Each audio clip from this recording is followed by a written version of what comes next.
He won 8 Grand Slams. He held the #1 ranking in the world.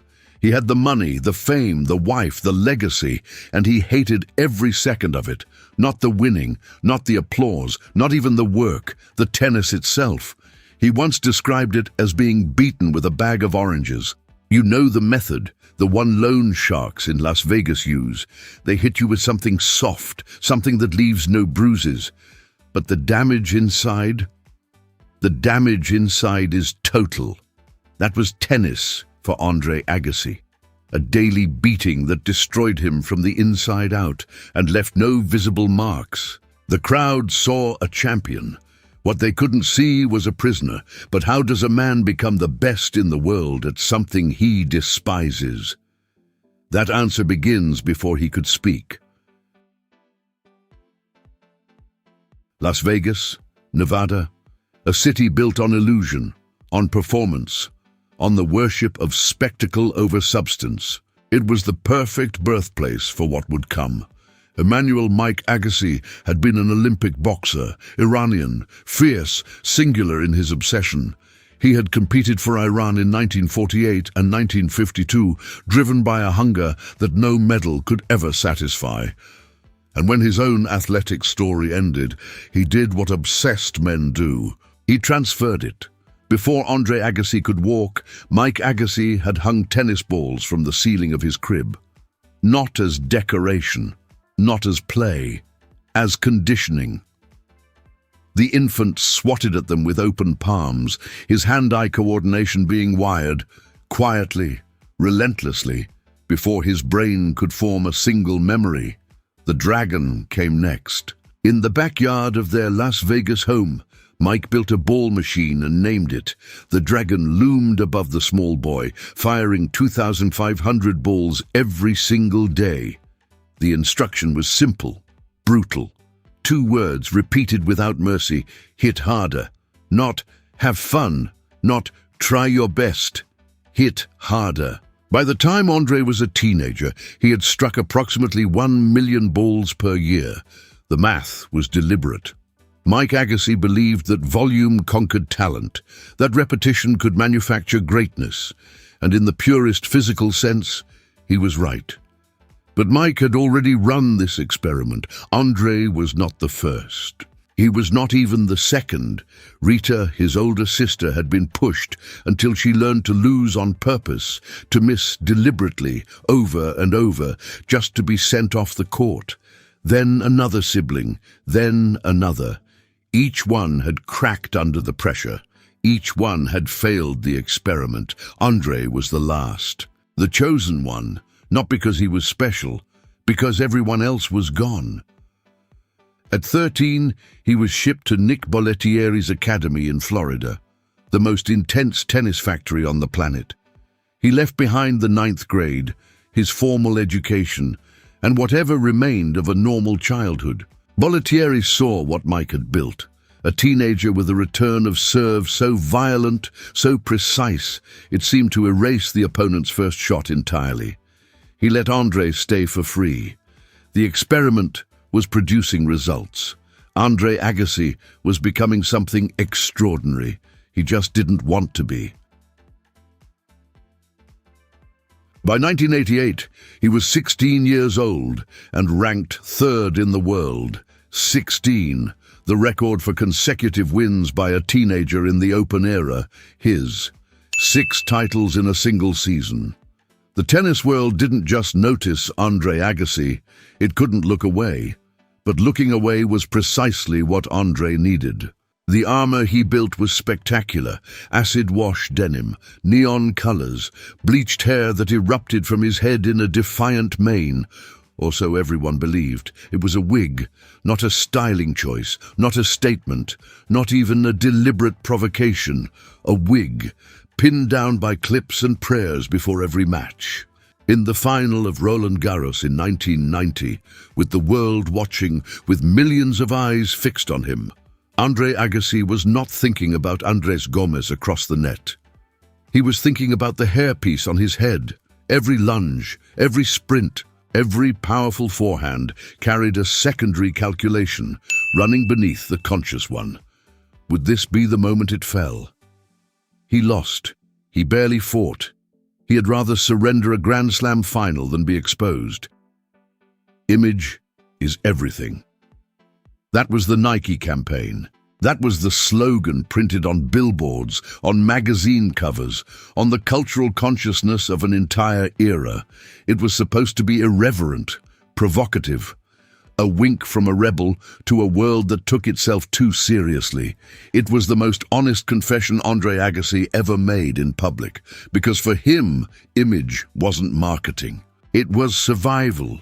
The wig, the clothes, the rebellious persona, these weren't tools, they were walls, built by a man who'd never been allowed to decide who he was. Then came Wimbledon, 1992, the tournament he had boycotted for 3 consecutive years. The all-white dress code offended the brand. The grass didn't suit a baseline punisher. Every logical argument pointed away from it. He went. He won. In the final against Goran Ivanisevic in 5 sets, on a surface that should have been foreign to him, Andre Agassi won his first Grand Slam. The baseliner who wasn't supposed to belong on grass neutralized one of the most lethal serves in history through geometry alone. Through reading, anticipating, returning. The punisher had arrived, and still, the cage remained.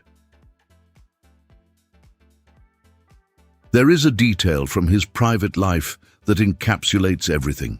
Brooke Shields, actress, model, his wife, was preparing for their wedding. In her kitchen, she taped a photograph of Steffi Graf's legs to the refrigerator door. Motivation for the perfect figure on her wedding day. She had no idea that the man she was marrying had been secretly obsessed with Steffi Graf for years, had been sending her flowers since 1992, flowers that Steffi returned, flowers that kept coming. The irony was so complete it could only exist in real life. The marriage placed Andre Agassi inside a Hollywood universe he despised. He sat on the set of Friends in 1996, Brooke's world, not his, and watched as she filmed a scene with Matt LeBlanc. A casual moment, a laugh, an actor doing his job. Something in Andre Agassi fractured. He walked off the set without a word, drove back to Las Vegas alone, and when he arrived home, he moved through every room with a single purpose, systematically destroying everything he had built. Trophies, rackets, the physical evidence of 17 years of his life. Brooke Shields would later say he was already using methamphetamine. He had crossed what he himself called his personal Rubicon, snorting a white powder with his assistant Slim at a moment of absolute emptiness, chasing a euphoria that scrubbed every dark thought clean. He had spent 2 days without sleeping, washing clothes, folding shirts with manic precision, cleaning a house that didn't belong to the life he'd chosen. Then the ATP tested him. He failed. He sat down in a chair and wrote a letter, carefully constructed, part truth, part invention, entirely calculated. He blamed Slim. He said someone had spiked his drink without his knowledge. The association, partially owned by the players themselves, with every incentive to protect its most marketable star, chose to believe him. The letter worked. The cover held. And then on the 10th of November 1997, in his own city, Las Vegas, Nevada, Andre Agassi lost a challenger match to a left-handed German journeyman named Christian Vink. Not a rival, not a champion. A man fighting for his ranking the same way a contractor fights for his next job. Agassi fell to number 141 in the world. The experiment had finally failed. Number 141. There is no luxury at number 141. No private jets, no center courts, no camera crews tracking your every movement. At number 141, you travel to challenger events in cities that never appear on the main tour schedule, and you play against men who are not chasing glory. They are paying their rent. Andre Agassi was 30 years old, chemically depleted, emotionally fractured, publicly humiliated in his own backyard, ranked 141st in the world. And he chose to fight. Not for the trophies, not for the rankings, not even for the love of the game he had never felt and never pretended to feel.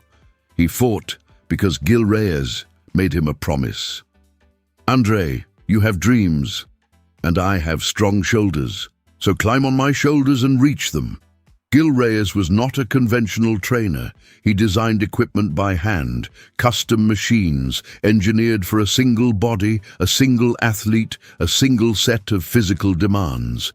He called himself not a coach, but an engineer of the human. When Andre began working with Gil seriously, he could bench press 135 pounds.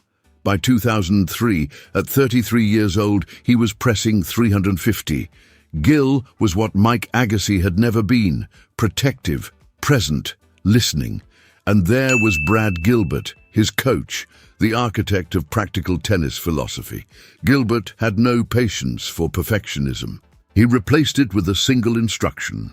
You don't need to be perfect. You need to be better than the man across the net. That's all. Not by much, just better. Two men, two philosophies. And for the first time in his life, Andre Agassi had people around him who were building him up rather than consuming him.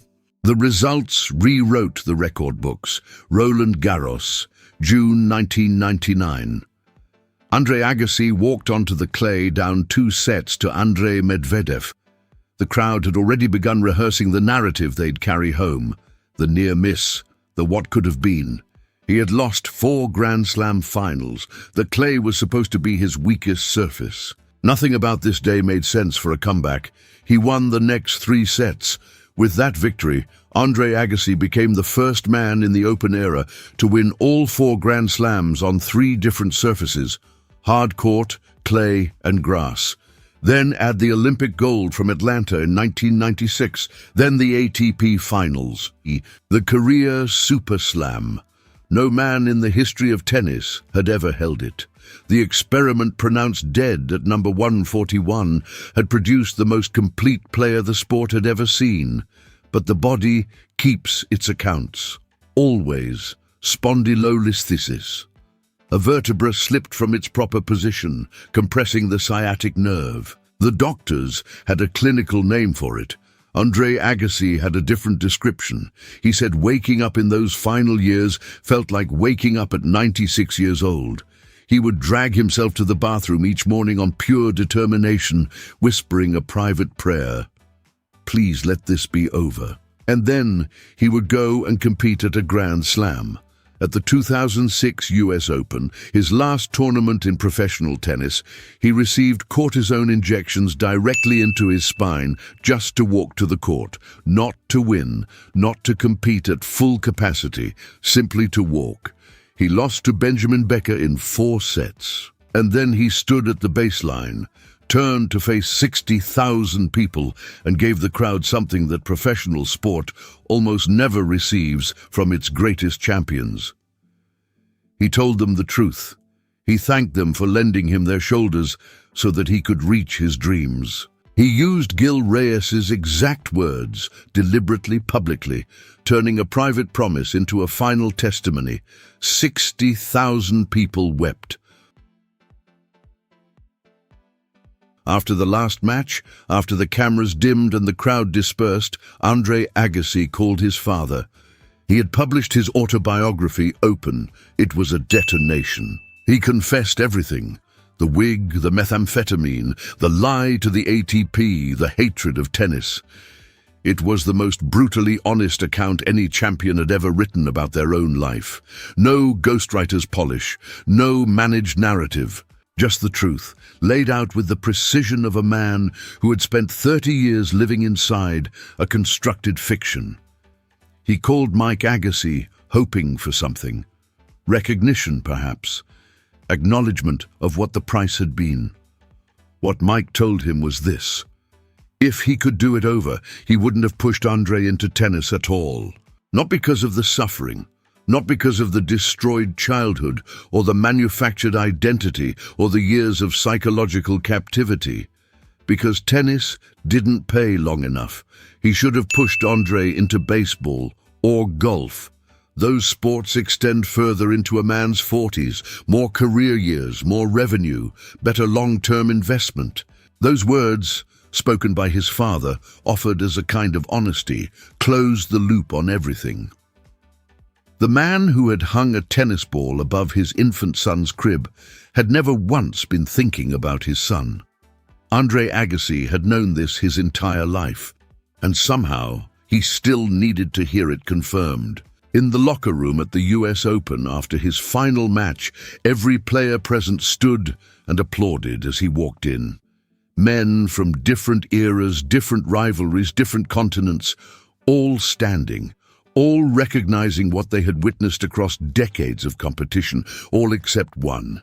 Jimmy Connors sat with his arms folded, face empty, unmoved. Even in the last room, Andre Agassi was not unanimous. He never needed to be. He took the money earned from a sport he despised and built 69 schools. Not donated to a wing, not attached his name to a gymnasium. Built schools for children in at-risk communities across Nevada. Children with no options, no alternatives, no one to tell them that their future belonged to them. The Andre Agassi Foundation for Education raised more than $185 million. The Agassi Prep became a national model for what education could look like when someone with resources actually gave a damn. The man who was never given a choice dedicated his fortune to giving choices to others. His son, Jaden Gil Agassi, named for Gil Reyes, plays baseball. By his own decision, with his father's complete blessing, Andre Agassi measures his son's success not in rankings or revenue, but in a single quality: empathy. Can he see the world through other people's eyes? That is the only score that matters. Steffi Graf, the woman he had quietly loved since 1992, whose photograph his first wife had taped to a refrigerator door without knowing, married him in 2001. They wore jeans, they went barefoot, no cameras, no crowd. Two survivors of manufactured childhoods, building something entirely their own. 8 Grand Slams, the world #1 ranking, the career Super Slam. None of that is the point. The point is what he did with the cage. He didn't escape it by running. He didn't destroy it in rage, although God knows he tried. He dismantled it piece by piece until there was enough material left to build something with doors instead of walls. 69 schools have doors. The children who walk through them every morning are Andre Agassi's real trophies. The ones he chose. The ones no one could ever take away.